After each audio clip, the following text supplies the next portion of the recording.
game-winning shot at your ankles with 2 guys draped over you. At that point, are you just kind of just putting a shot up and sending up a prayer too?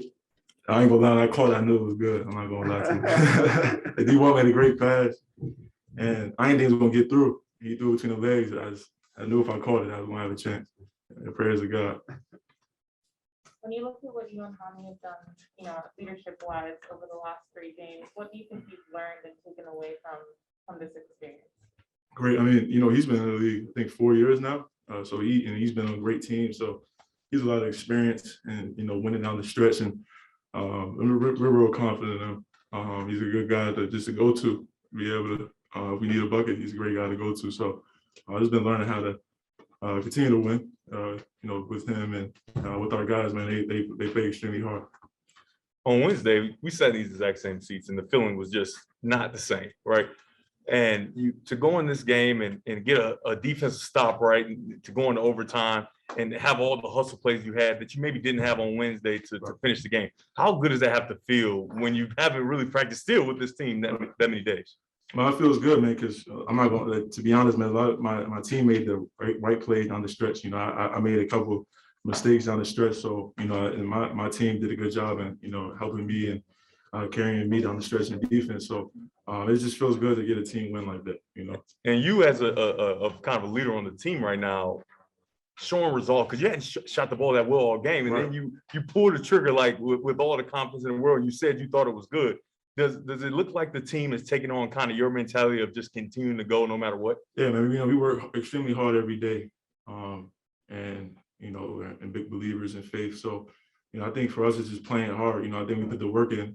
So whatever happens in the game, whether shots go in or not, we can't really control that. We control our effort. So that's our mentality, and everybody's playing that way. Nice shot. In terms of the scoreboard and everything else, you played these guys on Sunday. It was lopsided the other way.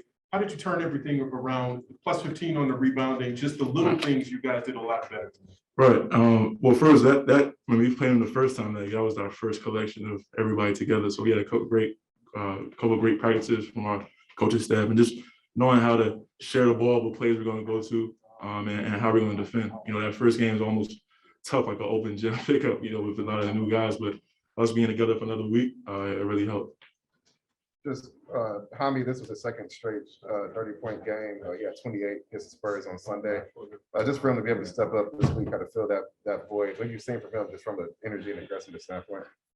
Great, man. Like I said, he's playing at an all-star level right now, and he's very confident, and no matter what happens, make or miss, he's going to stay aggressive. So we need that for sure.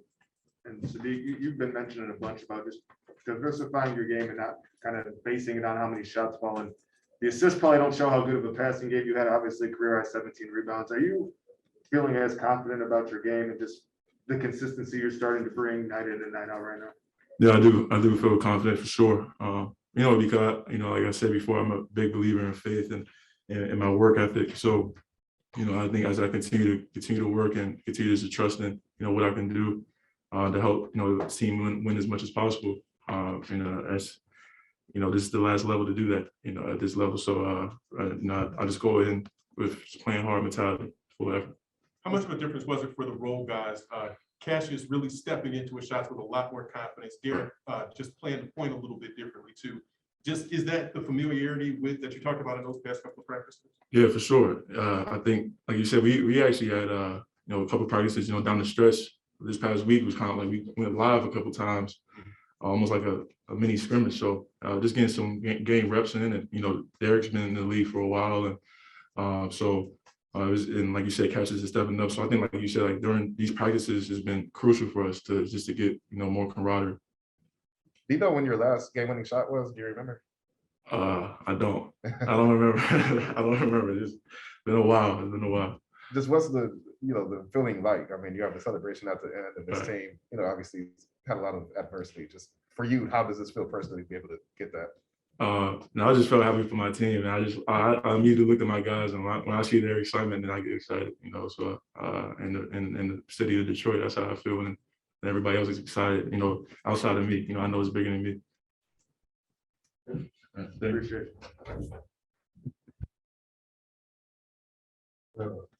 Derrick, did you intentionally throw that pass between Poeltl's legs, or are you just trying to get it to Saddiq? No, I didn't. It just happened like that. And it was a better shot than the pass, I tell you that. That was a tough shot. Derrick Walton Jr. How you doing, man? I'm good, man. How you? I'm good. How does this feel, man? You work your butt off, and I know you've worked for a very long time, and you get the opportunity to be a part of something like this. I tell my mom every day, said it's not, since I've been playing, I've always need MapQuest. I'm hopping on 75 every day. It don't even feel real. I'm eating at spots I've been eating at my whole life. I'm going to malls I'm used to. I'm going home to my dog. Like it's surreal, but it's obviously a blessing. Like I said before, I just want to take full advantage of it. I know I belong in this league, and I just want to keep proving it. And that's all I can say. I'm just grateful for the opportunity. I just want to be a part of something that I've grown up watching, and to have an impact and try to help not redirect things, but in a sense, just be some form of help. It's just a blessing to me and my family, honestly. You get an opportunity, and you continue to improve every single game, and then you're from the city, and you throw the pass that wins the game to beat the Spurs, and the entire city is standing up. What goes through your mind then? Again, it don't feel real. Like it's a surreal moment. Being a hometown kid, going to Michigan, of course, and then being able to play for the hometown team is like, it's something I couldn't even dream of. It's not even, every day, it don't feel real. Honestly, it don't feel real. Nice job. Appreciate you. Derrick, Saddiq was talking about the last couple of practice helped you guys to gel and you solidified a lot. What was it about these? Was it particular plays or work or just that time together? I think what goes by the wayside is at this level, chemistry is big, and then being comfortable. So being able to at least get reps with guys that you're gonna be playing with, or even as small as your role as being a starter or being a reserve is just big in chemistry with the other guys you're gonna be on the floor with. So last 2 days we got a chance to put some stuff in. Guys starting to find out what other guys like to do, and it just pays dividends when it's time to play, because it becomes second nature at one point. You were called up by the Pistons 8 days ago. I believe this was your third game with the Pistons this season. Just today, how did you feel just from a comfort level, just like obviously a crazy week? How did you feel today coming into this game compared to that first game? I'm always super hard on myself because I know what I'm capable of. But I know I'll just continue to improve each game, because you just got to catch a rhythm at this level. It's nothing you can say. It's just something that's experience can only, kind of take over. So with each rep and each time I walk out there, I feel comfortable, more comfortable.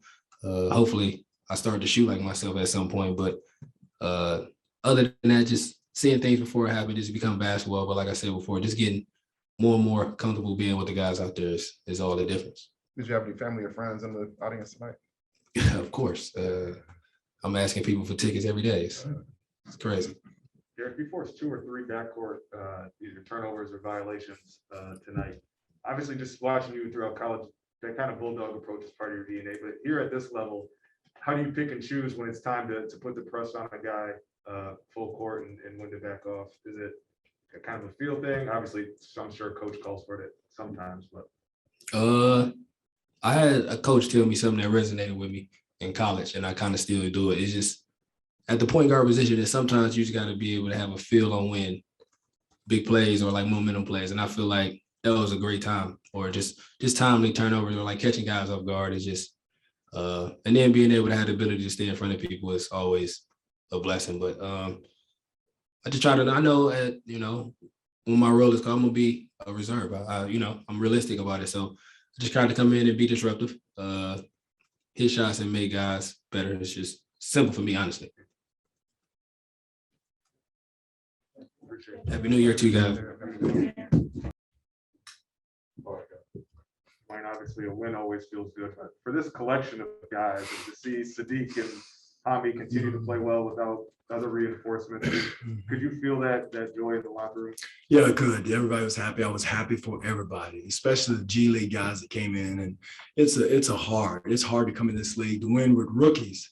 Now you add G League guys who were fighting and scratching to get in the league, and they came in and had to play a role that they probably could play a little bit, they had not done in the G League. So my hat is off to Dwane, Cassius Stanley, all those guys that came in. Michael Potter, he came in not for one day, and was kind of flying around. So everybody came in, Jay-Sean Page and also Justin Robinson. I thought those two guys, the 2 point guards, the smallest guards probably I've ever had. But I don't know, probably Freddie and Lowry are probably about to close. So, but they came in, competed, but it just says a lot about, our G League team and the crew system and, coming in and playing a role. And it's not easy because it wasn't pretty, but they played hard. What was your thoughts when you see Saddiq catch the ball at his ankles, 2 guys right in front of him when that went up? Well, we work on that play and try to set it up but not to catch it at the ankles, and I can't take credit for that, but he makes it every day in practice, and it's a play we work on, but Dwane, that's the question mark. He'd never been in that situation before. It's usually Corey or 𝐒𝐂𝐈𝐀𝐋. So, but so make a miss league, and tonight we were lucky enough to make it. Late in the game, Coach Pop went to his own defense, and rightfully so, right? A bunch of guys just got together. Maybe they won't be able to run the offense, but these guys ran the offense and got some buckets and got them out of it. How proud do you have to be of the way that they executed in that situation? Well, they probably were bored as heck yesterday in practice, but we tried to cover as much as we possibly could to keep it as simple as we could, and we were ready for it. And again, it's something that we've done for years, the zone offense. And, if it's like I said, it's a make or miss league. I thought 𝐒𝐂𝐈𝐀𝐋 executed. He got into some gaps to find his openings against the zone. And but again, playing against San Antonio, they're going to play hard. They're going to make threes. They're going to make shots. They got a lot of shot makers out there. And Jakob does a heck of a job of protecting the rim. So we knew all those factors were there, but our guys, stuck to the play, executed, made good passes, and finished the play. Late in the game, you had an opportunity to maybe challenge one of those plays that could have gone either way, and you chose not to. And I feel like you were giving your team an opportunity to fight through adversity and make plays. Was that what your thing was? No. If I had an extra timeout, I would have. I could not. We wouldn't have been able to get that last play because we had one left. And so that was a dilemma. And our video people were saying, no, don't do it. It was a foul. So I didn't want to waste one if it was close in that situation, and it was close. So, and that's one reason why I didn't do it, to be honest. And if it's close and I got 2 or 3 timeouts, believe me, I would love to question it and challenge it. We talked a lot about the defense and the communication. On Wednesday, they have some breakdowns and they aren't able to finish that game. And then today, before overtime, they get a stop, get in overtime, play some defense, and win the basketball game. How proud are you of the defense and the way they played? Well, the beautiful thing, we won the game because we had some defensive breakdowns down the stretch. We didn't rotate properly to the corners. But again, like I always said, we did it hard. When we made a mistake, we tried to make up for it, and we rotated out late, but it was hard. And, anytime you make a mistake defensively, as long as you do it hard without fouling, it's good. But again, we came out with it, and we made up for it with heart. The guys were tired. We tried to play 8 or 9 guys and try to stick to a shorter rotation and get guys in and out, and they fought through it. A lot of little things like the rebounding margin, you got a +15 there, but just turn the tables where Wednesday it was just tough down the stretch where you didn't execute the detailed thing, but the little things tonight just really seemed to come together. It did. And talking about rebounding, one that I stick out, we'll look at tomorrow is a free throw box outs. It was a big play when Johnson got that rebound, but I was proud of the way our guys were undersized and lengthwise were undersized, and Pirtle's probably one of the best offensive rebounders in the league. But our guys did a good job of sandwiching. The guards came in and helped. 𝐒𝐈𝐀𝐋 came in and helped. Saddiq did a great job on the boards tonight. So it's going to be a challenge for us because of our size. What are you seeing out of 𝐒𝐈𝐀𝐋 confidence, maybe the freedom that he's playing with? He knows he's not going to be taken out of the game. Are you learning something new about again, anytime, Vince, you're in that situation, somebody's going to shine. Somebody's got to score. And, he moved up a notch. You don't have Jeremy, you don't have Cade, you don't have whoever else, Frank. So now he's at the top of the food chain, and we're running plays for him. And You know, and again, when those guys come back, this will give him confidence. This will give him some confidence. Again, we don't run a lot of plays for Hami, and he's gifted enough where he can get to the rim and make some plays off of a broken play. And so I don't want people to think, oh, no, they're not running plays for Hami. Well, we didn't tonight. A lot of it was drives to the basket, finishing off of plays, and it's going to be the same thing when our other guys come back. He's going to play off of them, but this will give him confidence to do that. Will it give like a longer leash with? There's no such thing. If you talk to our players, Vince, there's nobody saying nobody has a leash. I mean, there's no such thing as a leash. Good shot, good play, bad play. You know, I don't like bad plays and bad shots, you know, so, you know, nobody's ever told Hami not to shoot. The only shot that I always tell Hami, don't come down in transition, pull up three. That's probably for a lot of our players, not just Hami, because it's a tough, you got to be elite to make that shot on the run. So, but any other time, corner threes, pull it. He's open, shoot it. So nobody has a long release or short release in our system. Because again, it's about offense, but the key is making the right pass where that shot is a rhythm shot. You know, where we get in trouble, we come down, I see it, no, I don't, you know, it's gotta be automatic. Now that shooter is in a rhythm, he's ready to shoot it, and he knows he's gonna get it if he's open. For as short as your bench was, at as many minutes as Amadou and Saddiq played tonight, was there a real priority on taking a three on that last shot when you're down two? Well, not necessarily. We said, no, we don't necessarily need a three, because if you watch the play, Luka was going to be open, sliding to the basket on the slip. And I got to go back and look at it, but that was the next option. If you have, we have that corner three, we'll take it. But if not, Luka is going to be, if that corner is not open, and I don't know if Dwane saw the slip or not, or if it was there, but I got to see it. But that was the second option on that key. Dwane, Saddiq has been adamant the last few times we talked to him about not letting his shooting percentages define who he is and being able to contribute to the game in different ways. Obviously, we've talked about the rebounding, and from my seat, the assists don't really tell, I thought, how well he moved the ball tonight. What have you seen from him? And you mentioned you want to see him take a step up defensively. Have you seen his game? Yeah, the rebounding part. How many have 17 rebounds? That's the area also that he can improve in, and he did tonight. Was go get the rebounds, because he's one of our biggest, strongest guys. That's why I was upset with him when Keldon Johnson got that rebound on him at the free throw line. So, but that's the area there. But on that play where he got the charge right before regulation, he was supposed to DHO it to Hami. And again, a lot of guys are in new positions. Again, it's a development, it's learning in those situations. And hopefully next time he'll go to plan B. What did you see from Cassius Stanley tonight? You know, obviously a Motor City Cruise guy. He had a career high on Sunday, and then he doubled that tonight. Just what did you see from his solid? He is solid, though. I just think he's a solid player. Doesn't try to do something he can't. Didn't get rattled. I think coming, you know, being one of the top rated players coming out of high school helped his confidence level. He's a confident young man, but he's very coachable. He's a sponge. He's smart. Knows when to cut. Knows when to space. So he has everything that you're looking for in that kind of role type player. And he does a great job of reading the cuts and when to space. And just really, really proud the way he's grown in the last couple of weeks he's been here, and also when he's with the Crews. Thank you.